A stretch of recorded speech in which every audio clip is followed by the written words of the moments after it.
മലയോര ജനതയെ ഭീതിയിലാഴ്ത്തിയ കടുവയെ മയക്കുവെടി വെച്ച് പിടികൂടിയെങ്കിലും മണിക്കൂറുകൾക്കുള്ളിൽ ചത്തു. കരിയങ്കാപ്പിൽ നിന്നും മയക്കുവെടി വെച്ച് പിടികൂടിയ കടുവയാണ് ചത്തത്. മലയോര മേഖലകളായ നാരങ്ങത്തട്ട്, കരിയങ്കാപ്പ്, യക്ഷിക്കോട്ടെ, അടയ്ക്കാത്തോട് എന്നീ ജനവാസ മേഖലകളിൽ ദിവസങ്ങളോളം വിഹരിച്ചിരുന്ന കടുവയാണ് വ്യാഴാഴ്ച വൈകിട്ട് 3-ഓടെ വനം വകുപ്പ് മയക്കുവെടി വെച്ച് പിടിച്ചത്. തുടർന്ന് കണ്ണവത്തെ കൊട്ടിയൂർ റേഞ്ച് ഓഫീസിലെത്തിച്ച് നിരീക്ഷണത്തിലിരിക്കെ രാത്രി 9-ഓടെയാണ് ചത്തത്. പരിക്കുകളോടെ ക്ഷീണിതനായി കാണപ്പെട്ട കടുവയ്ക്ക് മുഖത്തും നെഞ്ചിലും മുറിവുകളും പഴുപ്പോടുകൂടിയ വ്രണങ്ങളും ഉള്ളതായി വെറ്ററിനറി ഓഫീസർമാരുടെ പരിശോധനയിൽ കണ്ടെത്തിയിരുന്നു. അനീമിയുള്ളതായും കണ്ടെത്തിയെങ്കിലും ചികിത്സയ്ക്കിടെ ചത്തു. വ്യാഴാഴ്ച വൈകിട്ട് സാഹസിക പരിശ്രമങ്ങൾക്കൊടുവിലാണ് മയക്കുവെടി വെച്ച് കൂട്ടിലാക്കി പ്രാഥമിക നിരീക്ഷണത്തിനായി കണ്ണവം വനം ആസ്ഥാനത്ത് എത്തിച്ചത്. അടയ്ക്കാത്തോടിന് സമീപം കരിയാങ്കാപ്പിലെ വെള്ളമറ്റം റോയിയുടെ വീടിന് സമീപത്ത് നിന്നാണ് കടുവയെ വെടിവെച്ചത്. ദേശീയ കടുവ സംരക്ഷണ അതോറിറ്റിയുടെ മാർഗനിർദ്ദേശങ്ങൾ പ്രകാരം വെള്ളിയാഴ്ച പോസ്റ്റ്മോർട്ടം നടത്തുമെന്ന് Kottiyoor forest range officer Sudheer Naroth അറിയിച്ചു. ആഴ്ചകൾക്ക് മുൻപ് കൊട്ടിയൂരിൽ കെണിയിൽ കുടുങ്ങിയ കടുവയും തൃശൂർ മൃഗശാലയിലേക്ക് എത്തും മുൻപ് ചത്തിരുന്നു. News desk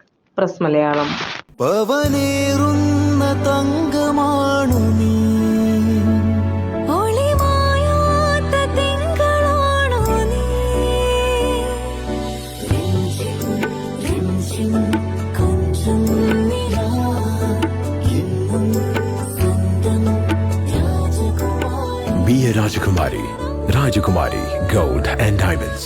The trust of Travancore. Rajakumari.